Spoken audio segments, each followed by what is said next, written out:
Welcome, bookworms. Here we are again, RPG Book Club monthly chat. This time we're talking Urban Shadows 2nd edition. I'm Nicholas Rubinia of the Ravensridge Emporium. We are game designers and game publishers for tabletop games, that is. And I am, as always, joined by the wonderful Dylan from... Oh, wow, wonderful. That's definitely not a new one. Luminescent, thank you so much. Maybe? Luminescent Dylan. Look, that's definitely a first one for me. Everyone, Dylan here from Indieverse, one of the co-founders, marketplace for independently developed tabletop games. Today we're here talking urban legends. Urban Shadows.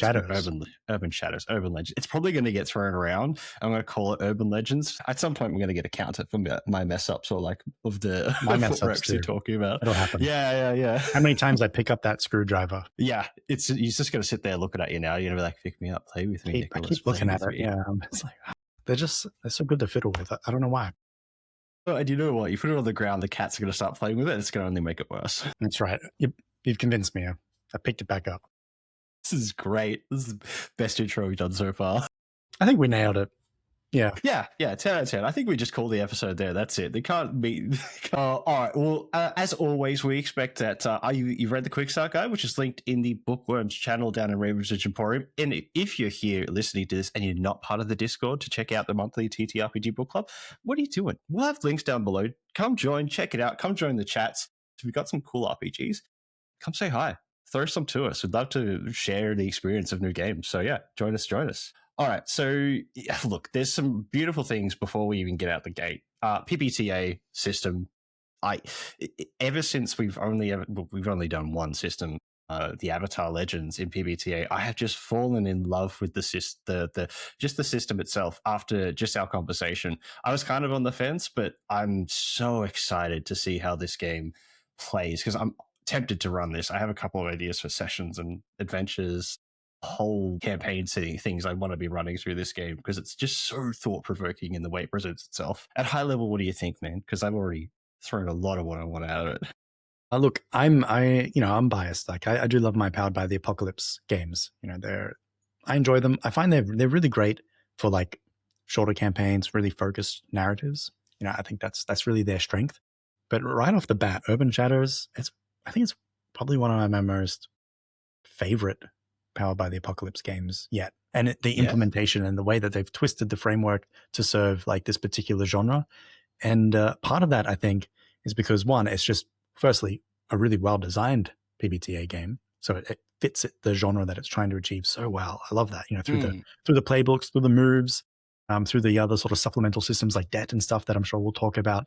But also a lot of those like mechanisms and supplementary rules in this particular PBTA game really, I found, lead to a lot of like more long-term kind of play, which I'm very excited about.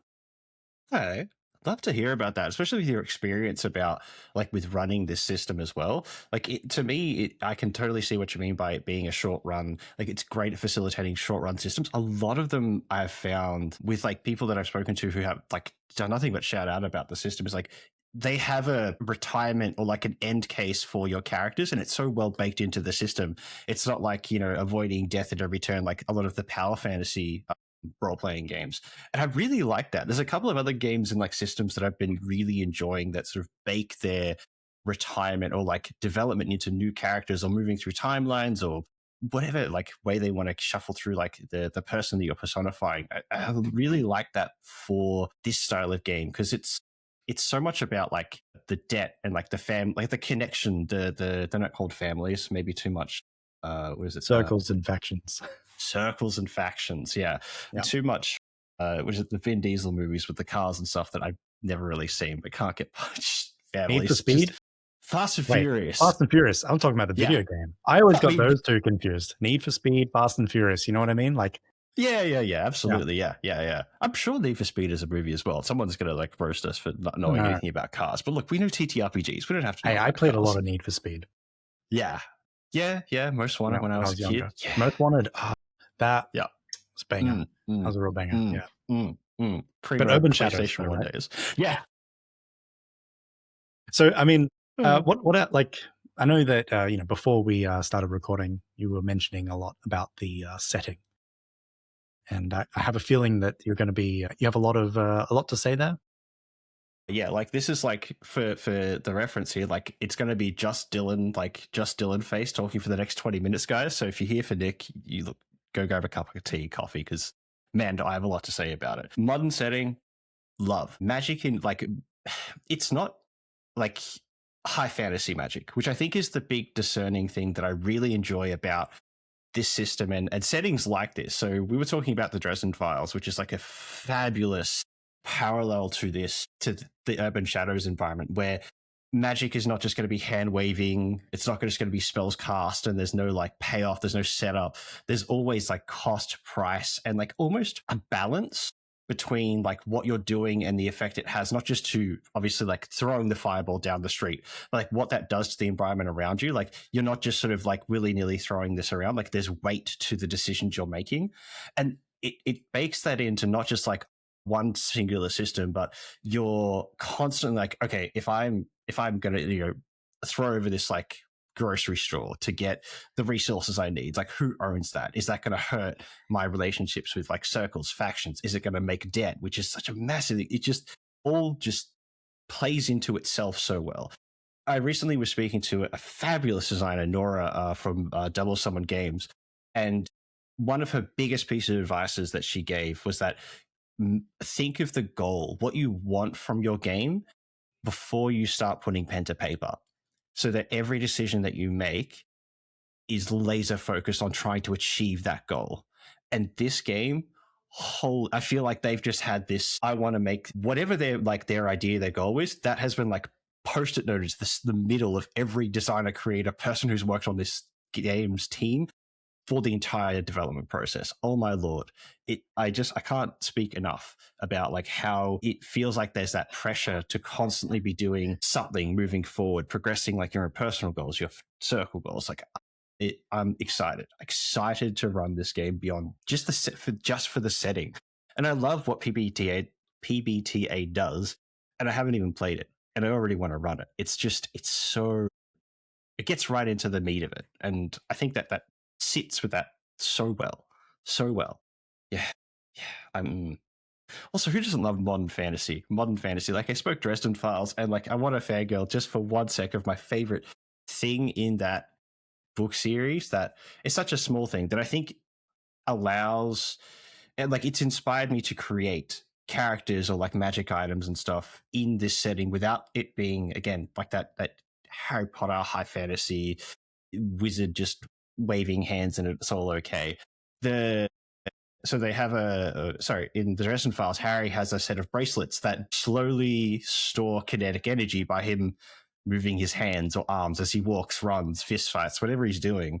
And then can release that with a spell, and it just lets out this blast of kinetic like energy or force, whether it's like wind or just like raw energy. I'm like, that's so, again, it's that payoff of like, I have to put so much effort in, otherwise this is entirely useless. I have to invest myself. There's like a tie of physics in magic, and it's always that balance and order, which I find, again, so good for the warring factions. Again, all about balance for the cityscape and order between like these 4 massive groups of like not only like cultures but peoples, races, magics, ideals. It just this boiling pot of greatness. I'm too excited to play it, man. It does You and me me in. both. It does You me and me so both. well. What do you like? Yeah. I know there was a bit of discussion on the Discord, on the Raven's Nest, about maybe the setting feeling a bit constrained or biased towards like continental US or the Americas. What do you think about that? Do you think it is a bit constrained in that way? Do you think it's a bit open? Like, what are your thoughts? Look, I think, yes, like it is. I think they've taken their, at least geographical, and obviously some of their like political lineups as well, from what I've understood from the Quick Start Guide. It is very Americanized, but I think the core of what each like mechanism, whether it's like your circles, what they represent, how they work, I think it's all very translatable to any other like geographical spot across the world or your own invented space, because they give you the theme, like what they're trying to achieve. And I don't think it's sort of confined to the lineup of, oh, it has to be in like this specific power structure, like having 4 warring, not warring like bloodbath, but 4 factions, circles that are like against each other but sort of working together, like high tension building, you can put that any way you like. There's obviously going to be some more building blocks you have to chuck into make another setting or another like governing structure, just cityscape work. But if you're willing to put in that little bit of effort, or that effort to sort of establish those things, you can grow and they can develop as you're going through a campaign, going through with players. You can collaborate with them as to like what parts they like about or what their characters are sort of pillaring and like make those bigger parts of factions that they're aligned with. You can name them the same thing. You can name different things. I think that there's a lot of flexibility in there, just how much you're willing to put into that, I guess, front loading of your development to like create a campaign in somewhere a bit different. But as far as like just like a pick up and play, very Americanized. But I like the bringing my own flavor to it. So look, I'm willing to put in that work if it's a good system, which I'm seeing nothing but great. It's a good system, and we'll talk about that. But my thoughts on the setting is like I'm a huge sucker for like modern day like supernatural kind of stuff. Yeah, and there's not a lot of great say shows and books going around in that space, or maybe I'm just living under a rock. But every time one comes by, I'm just like I have to check it out. I'm just such a sucker for it. But so I'm very biased when it comes to this setting. But I really like from a practical standpoint, I like that you have those sort of like 4 broad circles. They're not necessarily like a faction in of themselves. The factions are sort of like a smaller unit amongst them that could be, multiple factions within one circle that are against each other. You can even have a faction that like crosses across multiple circles. And the circles being broadly like different, like I guess, aspects of this supernatural world, right? So I think it was like, the vampires and werewolves and ghosts are one of these circles. It's all sort of based on like how they interface with the world and which I really liked. But I also liked that it was kind of fluid in that it's also like based on like an NPC or a PC and how they change and how they view the world. And, they might change the way that they approach things and their ideologies might change and they might start to align themselves with another circle, which that sounds interesting. I like that it's flexible in that way. But what I really liked from a practical standpoint, in addition to that, is the city hub sort of approach, right? Where you tend to like, you focus a game, what they call a season, I suppose, like a mini campaign, right? Around a particular hub. And it's not that everything's constrained within that hub. You'll be sort of going out and coming back in and everything like that, but you always come back to it. And I really like that because it's just, when it comes to prep, it's really just throwing together like a representation of each of those circles, usually through a faction or two, some NPCs, some random events that you can pull into, and just like generally like some like I guess like tension points and questions that need to be answered by the players. And that's effectively all you really need to run like a city hub and then run a game, because Powered by the Apocalypse games are designed to really push and shape the narrative. So you have that sort of initial tension, you have a cast of NPCs all centered around this like one like location that it can be like a broad thing, like I don't know, they had like a downtown sort of example in the book. Yeah. And then away you go. Like it's very practical. And then, you could run like the second season mini campaign in that city hub, or based on what's going on, you could just create a new city hub as it comes up in the games and maybe shift focus to that for the next season. And it seems really practical and easy and clear on what you actually need to prepare for the game, which is pretty minimal. And it just works. I love that. What did you have any thoughts on that one? Man, yeah, the hubs, it's good because you kind of set the tone. Like a lot of systems, and even just like people, GMs in general, like to run like their session 0 / like this is what you can expect from this campaign, so that players come to the table with a bit of an idea of what kind of character they might want to make to sort of fit into that the narrative that they're coming to. And it, man, just that it's like, this is the hub, and you could give that to someone as like, here's a map. These are the people, like here's the map. Here's like a list of the NPCs that are important, that are like raised up in the circle or the faction that you're part of. Like, and that's also like baked into the mechanical side of things. So that if someone appears on this NPC list, they're important. They're like looking at your status 2, status 3 people like within that circle. And because you've already learned a little bit about that by reading the quick start guide or having like run through the character sheets and that, like it already teaches you how important or like those parts of the game without even playing the game, like without even getting started. And I really like that. It sets those figureheads when you're getting stuck with like, I don't even know what we can do. Let's go ask. We'll look at this list of people that we know because we're part of these circles. We just go chat to that person. They might be able to give us a hand. Like, it definitely leans itself into like having a world or like a history established for your characters without having to play session zero. It doesn't feel like you've just been dropped into like a nameless city with just like a little like flashing point saying we got to go that way.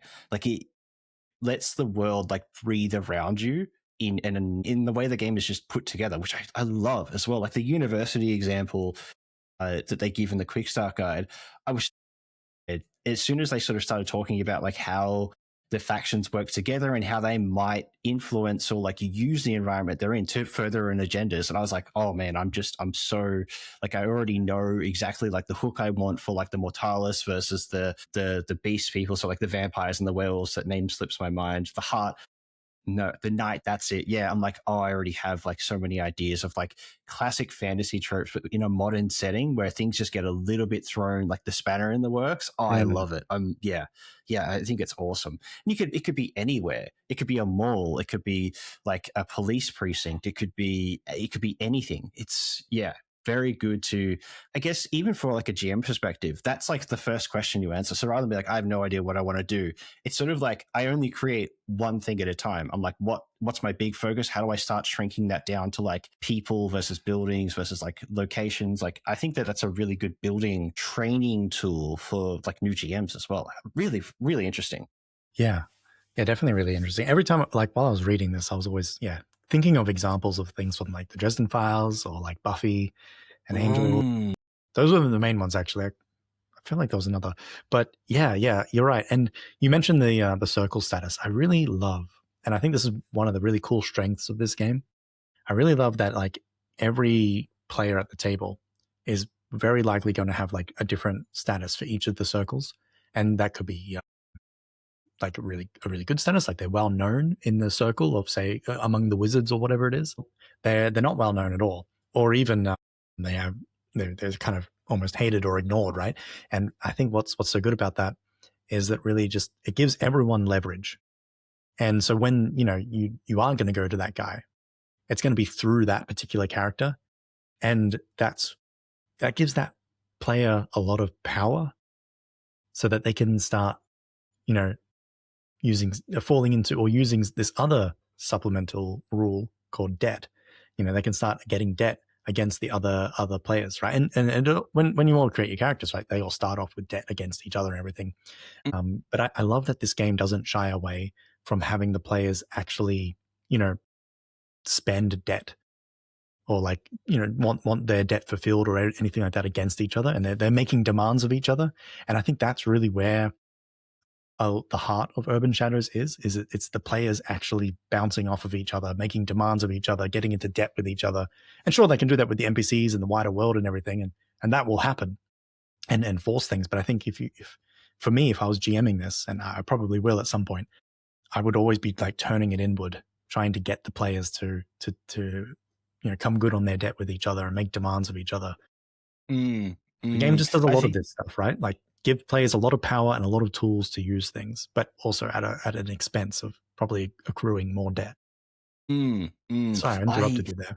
No. I feel like I was jumping in before you, because I was just like, as soon as you started talking about like the player, it's not player versus player in the traditional sense of like, we're going to come to blows, someone's going to end up on the ground. Like, it's that social combat where, or even just like favor trading. It's such a different way to look at everyone at the table is like, we're all a party, everyone's a friend here. It's like, you are, but there's still like, even though like the hour or so from now when our goal is achieved, like then I'm back to like where I was at. Like, I'm back to like my own agenda, like filling in with my own circle, advancing myself and like going up the ranks for me. It's not really we're doing it for our friends kind of adventure, even though it's like that trade-off. This is the same sort of vibe that I got from Sins of the Father, in that you're there and you're all at the same, like all trying to achieve the same thing until it's achieved. And then what?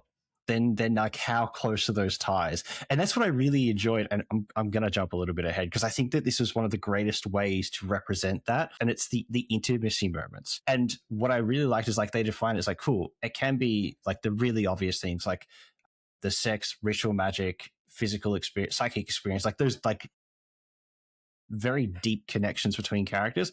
Or it can just be like two people going to a bar, getting drunk and sharing some secrets together.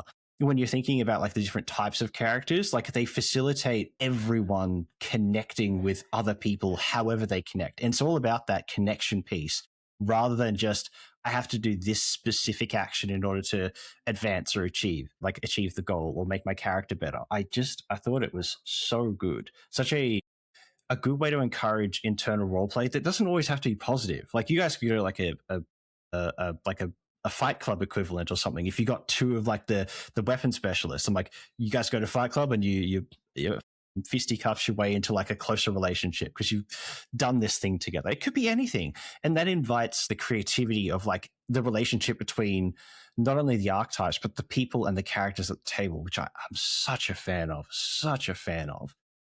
And I think you're touching on something that I think this game does really well. So the whole idea of, you got those intimacy moves, right, to connect, which I enjoy. But, just going back to the debt briefly, when you have debt on the other players or you owe them a debt, it's a tool that the players can use to help spotlight each other, which I love, because they're going to want to spend those things because they're going to get something out of it narratively.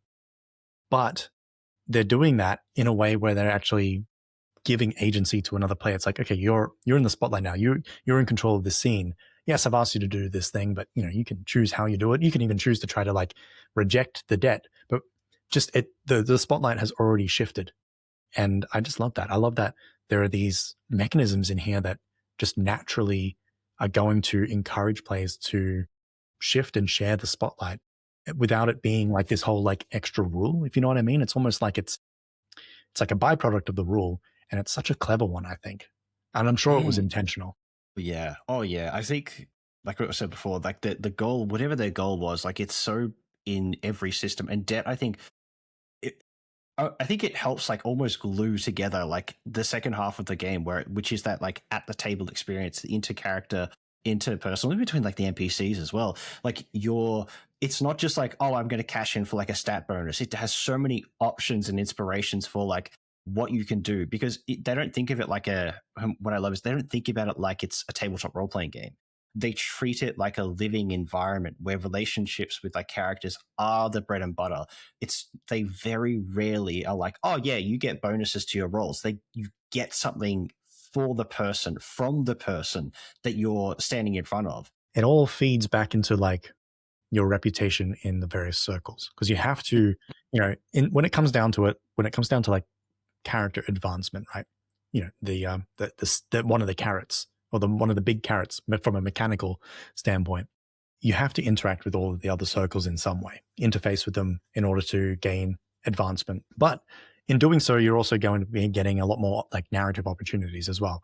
You'll fall into more debt. You'll get more sort of jobs or requests from various people. You become like more well-known and more established amongst these communities. And I think when you're calling in those favors and everything of the other player characters, they obviously have those connections, and you're doing it to achieve something within the narrative, right? It's not just that stat bonus. I mean, the stat bonus might help you just do better on a roll, but it's to do something in the narrative. And usually you're doing these things so you can increase that status with each circle, or even just your knowledge as you grow your rating in the circle as well. So the knowledge of how they are and who they are and everything like that, which will in turn help you get more status, right? So you're going to be like climbing the ranks of this society, accruing debt. And all of that debt and all of that opportunity is just going to feed into more game, right? More like plot hooks and threads to pull on for the other players, for yourself, and most importantly, the GM, the master of ceremonies. Yeah, I think that's the essence of what I was trying to get to in like the game. It's not like debt in Sins of the Father that feels like it's very not flash in the pan. Like you get one use and then all it does sort of is get you through like over one hurdle or like one stat buff or one piece of power. That feels very transactional in Sins of the Father. This feels like it just, you can't avoid it. Like it's this constant flowing river of like debt going in and out, whether you're owing it or whether you're getting it from other people. It feels like it is intended to just be like this thing that always keeps driving you further and further down the plot and story. I honestly think that once you start a campaign or a session or anything, there's very little I would need to do other than, I think, creating favors that NPCs would need in order to keep like pushing just the carrot to follow, like for characters. Because the second you're like, hey, you need to get favor from this person, like you got to get the world works, not just how the mechanics work, which is the economy of the setting for sure. Yeah, because they don't even talk about like wealth at all. They don't really talk about like money. It's like it's all that favor trade. It's all about who you know and who you can get stuff from or take things, get a debt to this guy. Otherwise, he's not going to give you the information, not going to give you that key that you need, tell you who's been like, stealing the cabbages from the thing. I'm just throwing back to other games and avatars happening for me. There's not a lot of ways to work around once you fail at trying to achieve the goal. You're like, okay, well, my option is I'm going to go into debt, or I know that I'm going to be really bad at this because I don't have like my friend who's with me because I've rushed off on my own or something else has happened. Like there's just so many ways in which it's accrued as well. It just feels like it doesn't feel like a bolt on. It feels like it's baked into the environment and the setting as well. Like the people inside the setting, they are like set to be like debt favor traders. Like, and that's how they're from, which awesome. And then they do the amazing thing of being like, yeah, well, debt, you don't always have to honor that. And there are detriments. Like there's detriments, no doubt, in like in any game, even when they don't have a debt system. If you promise something to an NPC or to another player and you renege on that, that has negative outcomes. Something bad's going to happen, whether that's on the table, on the character sheets, or like this game just baked into the system so that you go, I can't do this. Like I can't do this now. Like I'm already on a job. Sorry, man, I can't help you pick up the flowers for your grandma today. I got to roll to just be like, I can't go through this debt now, even though you're saying this is happening now. I'm calling in that shit. No. And I love that as well because it builds tension. It means that you're going to be throwing, like, especially with like other players at the table. I can't wait for the first time for a player to go, I'm going to refuse to honor a debt to another player. Like, oh man, what a session that's going to be.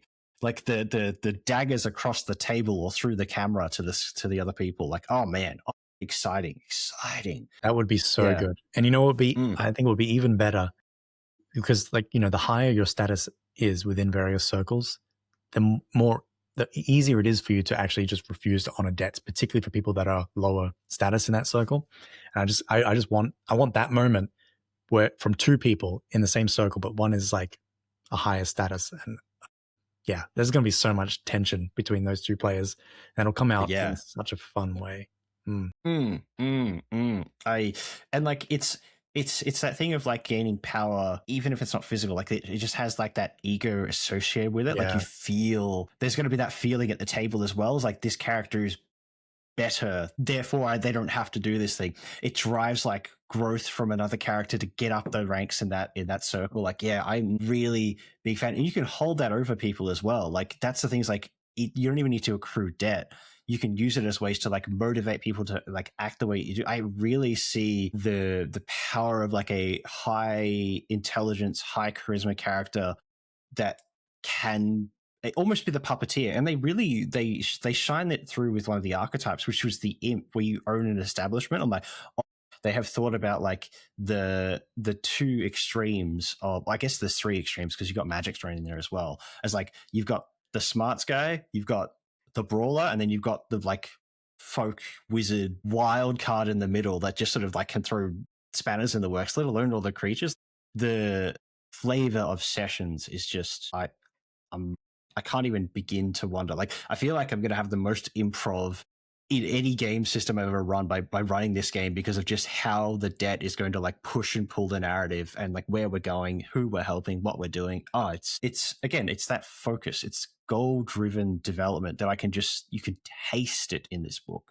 Taste it. The whole debt and circle status, those are some of the mechanisms I was alluding to when I was talking about this like long form play, right? Like a lot of Powered by the Apocalypse games, some of them work really well in long form play and you can play them like long form, but I find that they generally have a lot more punch when it's a bit shorter, right? Like you're not going to be doing like multi-year campaigns with the Powered by the Apocalypse systems usually, right? People definitely do them. But this one, I feel like you could so easily do it with so little work, just with that debt and everything. Like they could fall into like some debt really early on, and you just don't bring it up for the rest of the season. But next season, it's about that debt being called in. Yeah. Oh, yeah.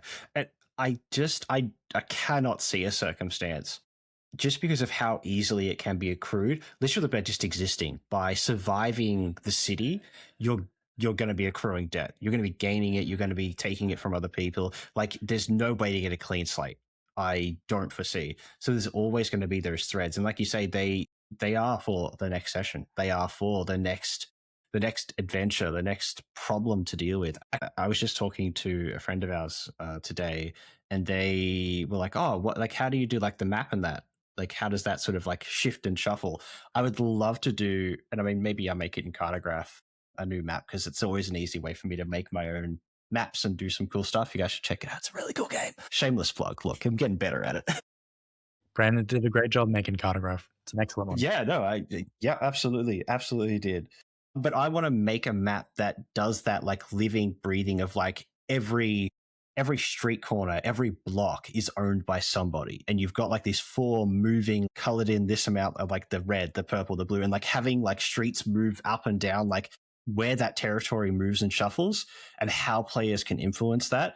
I think would be really really awesome to see, because like you can have that, like if you lose a street, like a whole street for a faction, even if you're working together with someone who's on the gaining or losing side, like that builds tension. Like you see that on the map, and you're relaying that to people between sessions, like during the end moves, the city moves, the faction moves, where like it's away from like the limelight of the silver screen for players. Like the world moves and shifts, and that's awesome. Like that's one of the things that I try to bring into every single game that I'm running. Even when players are on the screen doing stuff, time's moving for like the rest of the world. Things progress. People who have their agendas are going to be moving forward, and seeing that baked into the system, I love it. I love it because again, it brings onto that long form. What do we want?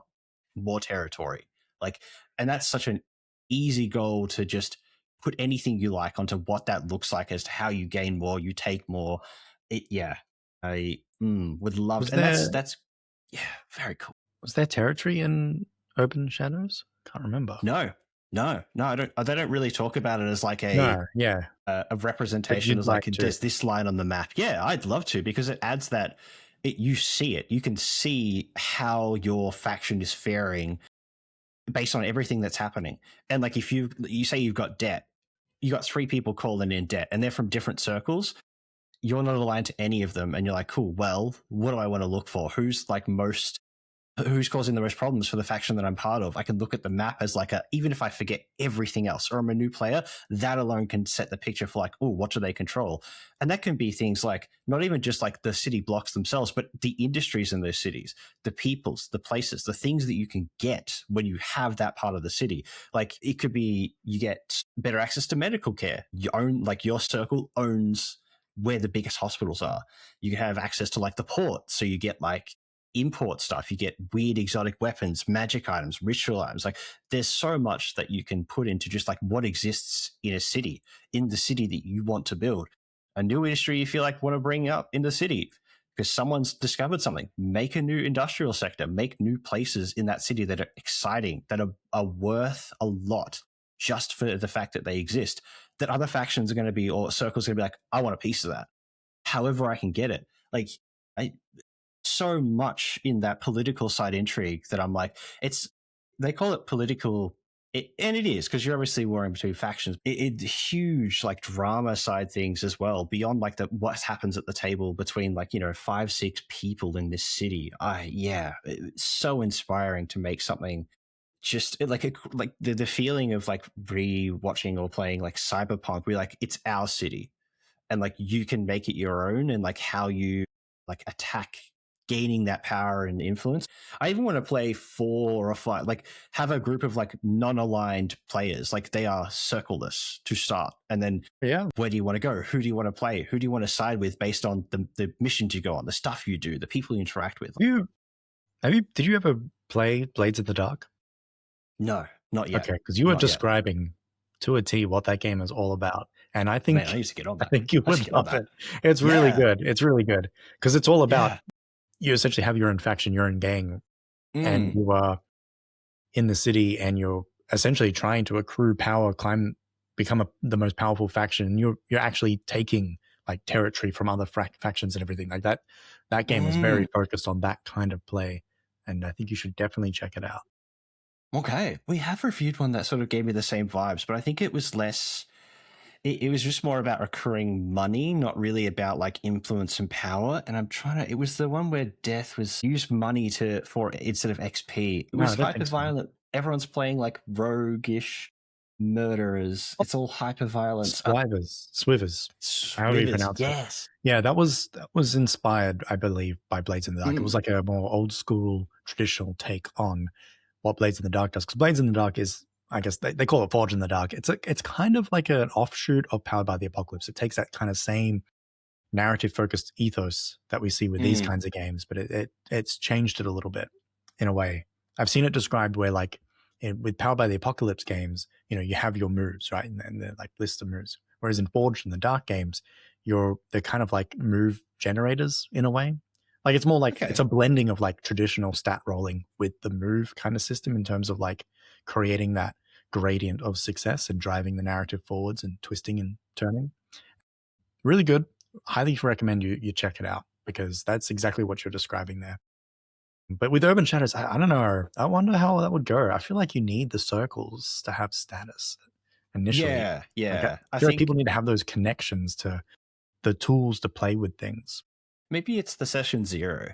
Maybe that's the session 0 where like players may not know who they want to align with. But again, they are picking whether they want to be like a creature, whether that's like a were creature, a vampire. Like so they already, I guess, semi-align themselves just by proxy of like how they present themselves. So maybe not, but I think that's more just like the wanting to create new stuff and just try different experiences. Like it's the forever GM in me that's like, ooh, I want to try something like this. And you know what? We've said it before. There's probably a game that already exists that will let me do that stuff better than try to like jerry rig onto this. So Blades in the Dark. Look, if anyone knows one that is going to fulfill that fantasy for me, just chuck it anywhere in the comments in the chat now. If you're here, like, oh my gosh, I need something like that. I need it. It's too good. Yeah, oh, man, definitely check out Blades in the Dark. You'll dig it. You'll dig it for sure. Okay, so we've talked a little bit about like there can be a bit of, I guess not really PvP, but there's a lot of like danger, right? And there is conflict in this game. It's I think it takes a while for someone to like properly die, which I think is fine. I think this fits this kind of game because you really want people more embroiled in the political side of everything. But I was looking at the way harm works and how scars work into that, and I thought that was really brilliant, right? Was that in the quick start or? It was, yeah. I think it's one of those things. I haven't played it, so I can't really I don't really see like, is it going to be amazing? It read like there's a lot of agency in choosing how your characters like end in, I guess, in the death the death end angle of and if you're choosing like to take on like the scars as well, like where you get like permanent negatives, I think it's a representation of experience, which like if anyone who's listened to all of these, which I mean, kudos and thanks if you have, you know how much I love experience-based play rather than I hit the milestone, number go up or number go down. I much prefer that. And that's the thing. All of these things are based on just what you've done. Either mistakes have happened or you've been in the wrong place at the wrong time and you're stuck in this violent situation or just harmful situation, I guess is more appropriate considering it's called harm. But yeah, the fact that you get to sort of choose, do I take this scar? Do I take like a permanent thing rather than sort of like taking the full harm and like instant death? I think it's a good way to give a bit of control to the players so they're not always in that fear of I'm going to die.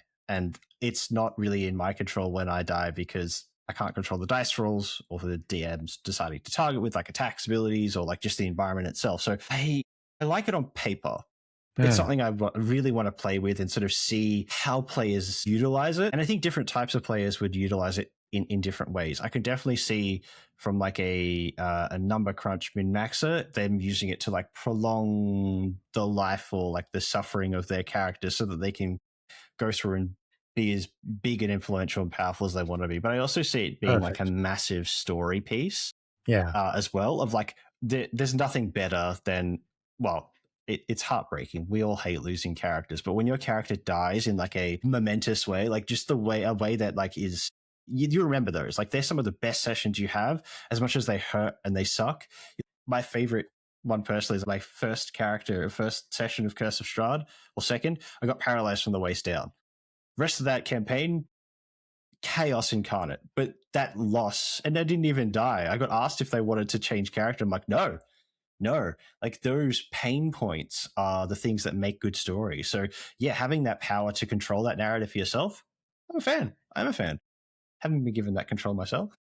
That's what I really like, because the reason I thought it was brilliant is because the players are going to be constantly accruing debt. They're going to constantly be in these like tense, like social, political situations. And I love that.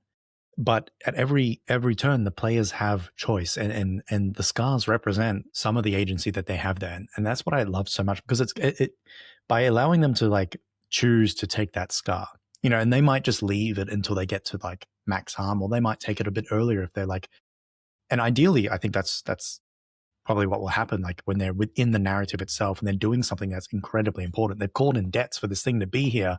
If they get taken out now, who's to say it's actually going to go the way that they want it to go, right?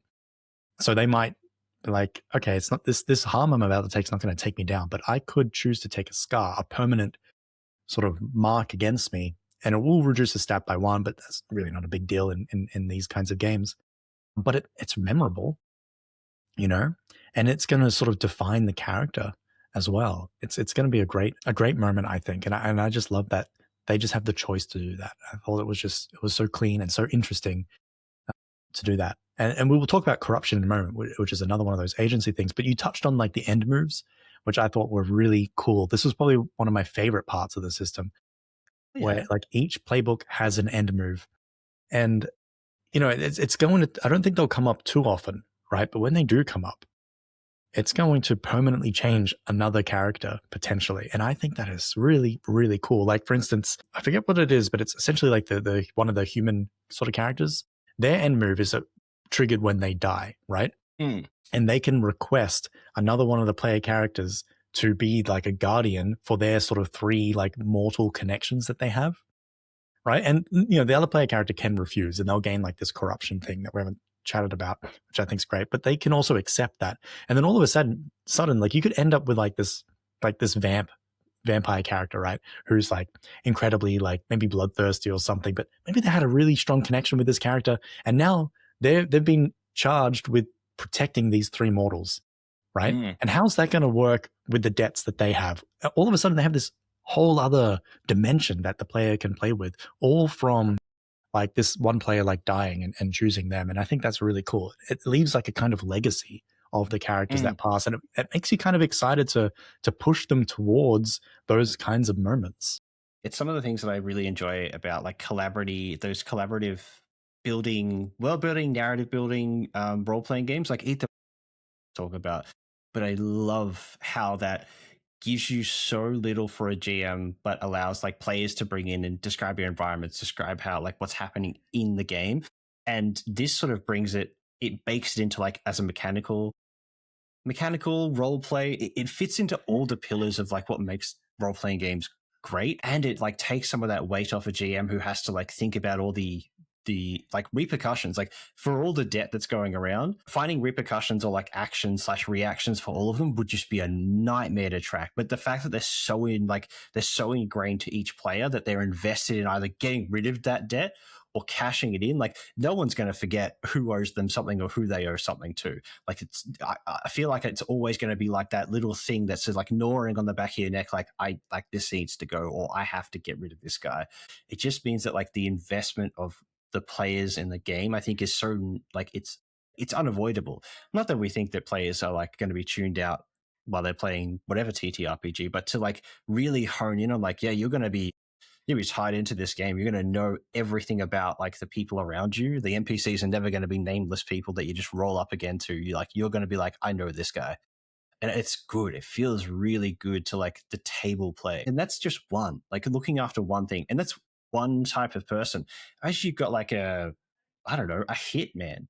Like you've got a guy who's like constantly, he's a bodyguard or some sort of like hired muscle for one of these circles. And he's the one who's got to protect like these three innocent mortals. Like he's in the firing line all the time. That's a really dangerous gig. How is he going to like say yes to that? The role play for, and again, this is like when characters are gone and done. This isn't even what they're playing. Like everything again just feels into like the system, the setting that it tries to establish for itself. The last couple we've talked about have like this weird identity crisis we felt. Actually, I found one little identity crisis thing that I found for this game. It's so tiny though. It's so very, very tiny. But I'll talk about it later. You know, if they refuse to protect those people, right, you know, then they gain some corruption, right? And corruption is just something that can be accrued. Each playbook has their own way that they accrue corruption, right? And effectively, it's another advancement track, right, that will give you access to more, I guess, like powerful kinds of moves that you can do. You can do a lot more, but at the expense of potentially losing yourself. And I guess this is really where it's like one of the similarities almost. It's like the counter example of what you'd find in like your World of Darkness game, like your Vampire the Masquerade or something, with the whole like I forget what it is, but like the sort of like the beast versus the humanity thing. I can't remember what it's called exactly in that game, but you know, like there's this constant balance between these two sides, right? And that I think is kind of reflected here, that sort of idea, through this corruption mechanism for each of the playbooks. You know, like that human-esque character. I mean, there's lots of different characters like that, but the one in particular I'm talking about, I forget what the playbook's called, the Aware, right? They're aware of the supernatural world. Yeah. You know, they I think they gain corruption like as they essentially become more embroiled in that world. And they start to, I think it's like whenever they don't tend to their mortal relationships, they get sucked into the supernatural world, and they start to gain moves that allow them to navigate that world more easily at the expense of their mortal world. And I really like that. I thought that was such a fun like little arc. If you choose to sort of go down that way or push down that way as your character, you can kind of explore how those relationships might falter or that internal tension, kind of like with Avatar, how there was the principles, right? Yeah. It's very different to that, but it's similar. How'd you find the corruption stuff? Kudos to the developers of the game, and I think it only speaks or only makes me speak more highly of PBTA is because the playbook is not a class. It doesn't translate to a class. It's not just like it's the guy who hits things well. It's the guy who talks things good and does some magic. Like it's a character. It is an archetype that you put onto the flesh and bones that you decide that you want to represent your character. And each one of the corruptions is not a thing that gets into you and like bores and like poisons your soul or is like dark magic. It is a corruption of you, of that identity that the playbook brings to your character. And I love it because, like you say, one, flavored beautifully for all of the archetypes, and like this is what corruption looks like for them. And I think the Aware is like it's the best example for it because, like you say, it's that line of like I am just a mortal person who has found my way into something well above like anything that I could imagine. And as you go, like you make connections. Like no doubt, most of the other players at the table, they're going to be already embroiled in the circles. They're going to be part of the circles baked in. So just by proxy of being around them, you're going to be breaking those connections right away. It doesn't feel like a bolt on. It feels like this is a direct like reaction to the things that I've done. This is the consequences. Like I have to choose every time. It's always like there's no good choice. There's better choices than others, but there's never like a perfect good choice. Like between debt being thrown around. I think this is one of those like tension build things that like natively comes from that I really enjoyed about like Sins of the Father that I still haven't run, but oh my God, that game. Oh my God. One day when I have infinite time, it's DM games. I'm on it. But yeah, like I feel like this is going to be a really easy game to run and play without feeling like I have to go back to the source books all the time. I have to go back and figure things out. Like it just feels like such a beautiful flowing game. And like the corruption is just awesome. Like it's that trade-off. Like you say, it's not just trading off I'm gonna like lose some like standing or status. Like it's status related, it's stat related, it's character related. Like yeah, it's probably going to accrue your debt as well. Like if you're getting rid of those, like it's like not these three relationships, no way. I'm like someone's like that's debt you've got to pay on. The person who gets like shouldered with that burden, now you're the one who owes that person debt, and that was purely just from like a choice that you've made. Yeah, I love it. I think they look really good. I didn't even really get through all of the end moves for all of them because I was too excited for a A couple lot of them. of them. There's a lot of playbooks. What is there? There's 12 just in like the core book, and they did release a few others for backers as well, and release separately later on, I think. But just digitally. But yeah, there's so much there, and I think you just touched on, I think, what really sums up what I love so much about this game, and it's that there is so much choice for the players, right?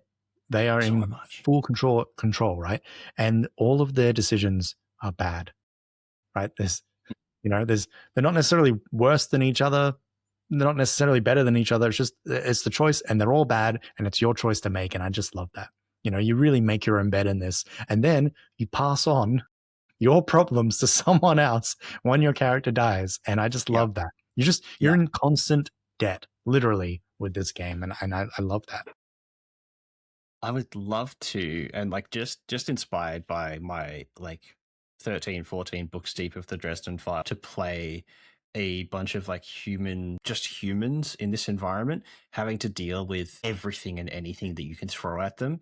Oh, look at the characters as well. Like when I was reading through like the quick start, I didn't even get to the playbooks. I just looked at the character like description, the little like 3 or 4 lines, and I was like, I know what character I want to play with this one. I know what I want to play with that one. I know exactly what I want to do with these people as far as like look, feel, and like flavor, which is like that's such a hard thing, I think, to present in like class-based systems because they have it so separated. Like you have to make like 3 to 4 choices to sort of like have like your full experience, where in this like you pick what you look like, which has almost no bearing on how you're going to be playing the game, I would think, most of the time.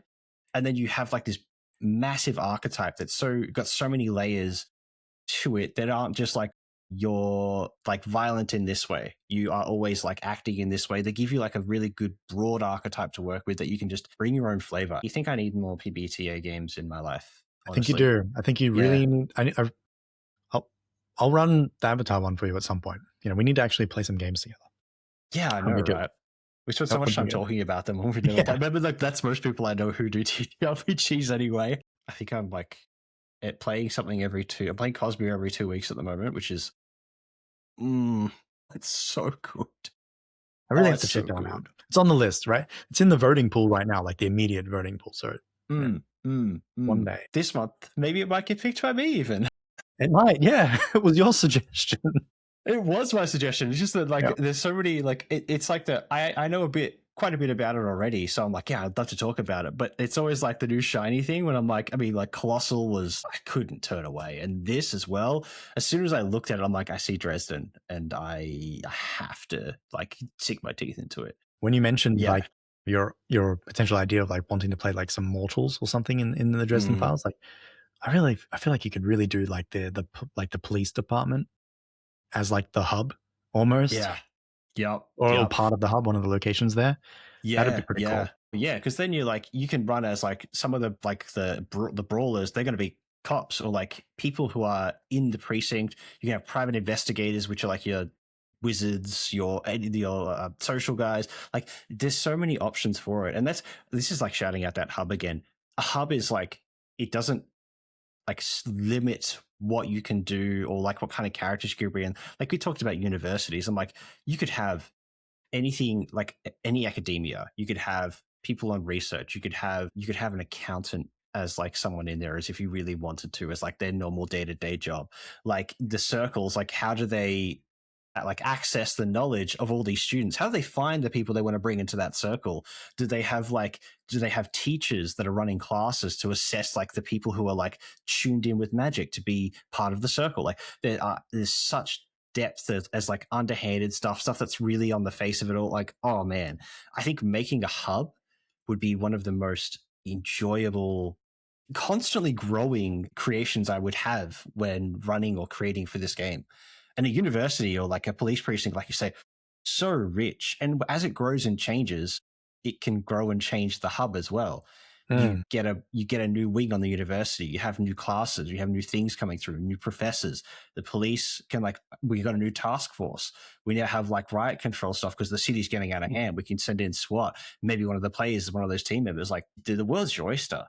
Really good, really cool. It is really good. So, before we get to like maybe just summarizing our thoughts, you mentioned you had one thing that was maybe minorly identity crisis with this game. Yeah, Yeah. it's always a thing. And you know what? It's always the same thing for me, and it's Yeah. the safety tools. Like allowing people who are new to games to feel comfortable about certain avenues that they might want to bring out within themselves in the roleplay setting. So we talk about like the X card a lot. That's the gold standard. I feel like if you have nothing else, that and depending on the game that you're running, a consent sheet, they're things that I think should be in most role-playing games. But this game touts itself and represents itself very heavily in being like a political drama, right to the top, underdog story. Like it's so focused on progression of your goals, not thinking about like it as like I'm trying to represent myself. I'm just trying to be the best and like get as high as I can on that rung. So it's very outside of self, outside of like power gain. And they had something that sort of it did. I don't think it's wrong, and it's definitely like something that I'm like totally fine with in every game, and I think it should be acceptable no matter what you're playing, who you're playing with. They have a race, gender, and queerness thing, which is like it feels like so just misaligned to like everything else that's represented in the book. Should it be in every book? And like all these things saying, yes, it's okay, you can play all these things. Absolutely. But to have just that and like none of the other things about like violence, they talk about like you could be running drugs in the city, you could be doing violent crimes, you could be doing like it could be like sex work. When you talk about fae, vampires, there's like indentured servitude. There's like so many of these things that are like could be a bit, just turning on that line of uncomfortable for people. And I'm like, if it's going to be any of these, like these things are okay, be careful with these. Make it themed to the game that you're bringing. And like the race, gender, and queerness is definitely a part of this game. Yeah, definitely. Totally a part of the game. But I'm like, why is it the only one? Like, because you have this beautiful identity and you have like every part of the game leans into that identity. But why is it only one part that you're like, hey, this is the thing you might want to like talk to your characters about? It's like, why? There's plenty of stuff I'd want to be like, well, guys, is this okay? Is this not okay? Again, consent sheets for a game like this, I think are a fairly good idea. And again, your players. If you don't, even more so to get one of those sheets in front of them, just to have that conversation piece of what's okay around the table. Yeah. And just again, we're on, and like I said, it's so small, and it's again, I'm not against it at all. It's something that I think that you should have. This is one of those things I think you should have in almost every game, because it is like it's a thing that's very common in like the players that have come to the table. It's something that it's the topic of conversation. It's a big thing that's been happening for so many years about like self-identification, self-empowerment, like, and absolutely bring it into your games as long as everyone is comfortable, doesn't go over the top. But that's like anything else. The violence is in the same regard. You don't want to go into like full detail? That's fine. You don't want to go into full detail about this sort of stuff? That's also fine. But it's part of that conversation piece. So it stuck out to me because it's the only thing around table play outside of the GM space that's like have a conversation about this stuff. Players. Yeah. Just weird. I wonder if that is just a quick start thing because I can't find it in the final book. So okay. It could have been that at the very least. The final book is very like, when it comes to the safety tools things, it's really just one page. Really? Okay. Yeah. Okay. Yeah. Lines of Veils, X card, beautiful. Lines of Veils, X card. Yeah. Yeah. But again, like, perfect. it's good to have in one of these books because you don't really know the audience that's reading it and coming to it. And I think sometimes people need to be reminded of those things. But like, for sure, if you're playing this with your friends, you sort of know each other's boundaries, right? And I'd hope you're good enough friends that you could bring things up at table if it does make you uncomfortable as well. Yeah. I actually just sort of skipped over that thing because I was like, oh yeah, cool. Safety tools. Nice. That's one of those things like we've talked about like skipping over parts of like reading through these books. And there are some things that I'm like, I know about this stuff. And I usually go through and read the either PDFs or the books if I've got them physically a first time and then a second time. And I find myself whenever the first read through, I've been like, I'm not going to go through that part. I feel like I already know what's going to be there. I find myself going through those parts the second time around to see if there are any of those things that are like not the standard when it comes to like what a role playing game is, the safety tools, all that stuff. And it really lets me see, again, whether I feel they've got what they're trying to say you should talk about, or the lines and stuff that you want to cross, whether that lines up with the game that they're presenting. Yeah. And I just don't like it's not a sore thumb in that it doesn't work for this game, because it is obviously a part of it. When you're talking about a city like this, there's going to be a lot about these like race, gender, and queerness that comes up, because you have peoples, you have creatures, you have all these different things that have all three of those pillars. But I guess like it's going to be so away from the focus because the characters are so driven by everything else that's happening. Like I feel like it's such a nothing burger compared to the rest of what's going to be happening in any scene or any session. So yeah. I feel like it's a table talk thing of like, you guys can play whatever you like. You can play like, these are your race character options. If you want anything extra, bring it to the table. Everyone's going to be okay with it. Because I mean, honestly, if you're not okay with the race, gender, and queerness discussion of people bringing new stuff to the table, at least have a conversation. I don't think you're welcome at my table, and I'm sorry to say that. Sorry, guys, but I'm all inclusive over here. I think It it's would be at a least bit worth weird a if conversation. someone drew a line at race or whatever that. I don't want vampires in my game. No, that's not it. Not happening. Gosh, yeah, for sure. Actually, there is one thing that I want to shout to being amazing. And I think I saw this in the PBTA systems because they don't do things like milestones or XP, is advancement. I think it's one of those things that you always, like, the amount of sessions I've run to, like, finished, and people are like, have we leveled up this session? And they're like, it's not anything that the characters or players have done that has like earned that level up. And like, sure, fighting the monsters, progressing the thing, finishing the quest, they're all things that you expect. But it doesn't feel like they know when they've hit those milestones. But all the advancements that you do, like every step you take to advancing your character, is something that you actively do throughout the game. So you control how you progress and how fast you're progressing as well. Is it going to make you make like very rash decisions sometimes to try and just like squeeze out some extra points? Yes. Is that going to make good stories? Oh, you can bet your bottom dollar they will. Taking some of those like optional things. I think the one thing that I would want to like wrangle well would be to trigger intimacy with an NPC or player character, because all I can see is everyone go out for a round of beers and ping pong, and I'm like, cool, everyone gets like an advancement circle. I'm like, no, the first player who initiated it gets it there. So like, that's I think, right.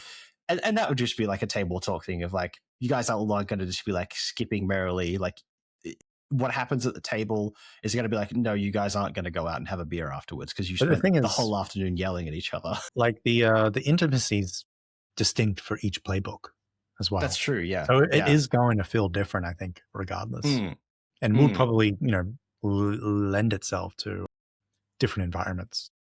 And it's not just like one or two things. Like, there's many layers to advancing your character, and I feel like I wouldn't feel pigeonholed into I have to take this action or I have to do this thing. Like, there's a lot of flexibility in the types of actions that you take in order to advance, and it doesn't have to be like, you could be like lending a hand or get in the way. Like, they're two opposing actions, but both of them will give you an advancement towards the circle that you're either, helping or getting in the way of. So I think it enforces you to interact with the game in the ways that it tries to build itself for you to interact with the game, without hampering which style of play you want to go to. It doesn't feel like the game ever gets in the way of me doing what I would want to naturally do. And I feel like what the game mechanically does to my character or for my character is just almost like the byproduct. That narrative focus of PBTA just shines so far through this game, because it is right near the end of the player portion of the quick start. It just, made me feel like, no one's going to be looking at stat sheets. People are just going to be acting and reacting. And I feel like as a GM, I'm going to be the one who's marking how many like things in the circle you can do by the time the session's done, because players are just going to be too wrapped up in the game, which fantastic. That's what we want. I want engaged players. I want people who care about what's happening on the table. So, final thoughts then? My God, do I want to run Dresden campaign? Private Investigator Wizards. Oh Man, I can't get past it. I can't get past it. Playing like Fey games, Vamp games, like it facilitates so many different styles of game as well. I think that's the beautiful thing. I'm just excited. Like the world and every part of it describes itself and like gives me such a beautiful image of that goal, that what the creators wanted to make, and they've made sure it bleeds into every single part of the game. Like it's so, it knows itself so well, and yeah, it feels like it's going to be a game that I would love to run it so many times for like just all the different flavors you can get between hubs, circles, factions, characters, class. Like there's just so much. Making my own cities. Oh man, I'm too excited to get this game. Too excited. Yeah, I'm very similar. I think this is probably one of my most favorite Powered by the Apocalypse style games. What I love so much about it is that everything is so intertwined, right? Like and we've mentioned it multiple times throughout this, but the players have so much agency in what they can do, but everything is going to result in essentially more plot hooks and more drama. And I love that. You know, they're effectively picking the kind of problem that they want to come up next, but every other player is doing that all at the same time. So it's just going to be this like really beautiful, complex web of shit for everyone. And Yeah. I think that's wonderful. You know, like just everything from, you know, just accruing the debt, when to choose like to take corruption or you know, that kind of stuff, or like when to try to refuse debt, when to like try to go for like a status increase or lose status with circles. Like all of that is just going to feed into itself, and I love that. You know, but with that said, you know, there's a lot going on, I suppose, for a PBTA game. So it errs on the side of like more complex, Powered by the Apocalypse kind of style of games. So you know, that's probably something to be aware of. I don't think it's like particularly difficult to grasp and play, and you can do it really like piecemeal and similar to Avatar, which was also another more complex one. But you know, there's a lot of things going on here, and they're not all going to happen at once. But it can feel initially overwhelming. I could see that happening for some people who, particularly who are new to Powered by the Apocalypse games as well. Yeah, I feel like if this was the first run in that I had with them instead of Avatar, I would be. It would definitely overwhelm me. It's really it's really enlightening. Like it's just a completely different way to play, and I like that. But anyway, that's been the RPG Book Club chat, right? You know, I think this is Urban Shadows is a really stellar game, and I think everyone should probably check it out, particularly if they're a fan of Powered by the Apocalypse. So, yeah, I've been Nicholas Rubinio. Yeah, yeah, even from your side. The quick start guide, guys, like it doesn't even, you don't even have to like go out and buy the book. The quick start guide, I think, is inspirational enough. Like you get quick start guide, go get a city map somewhere, start drawing some lines on it, and there you go. Run your first session. Let it be fun.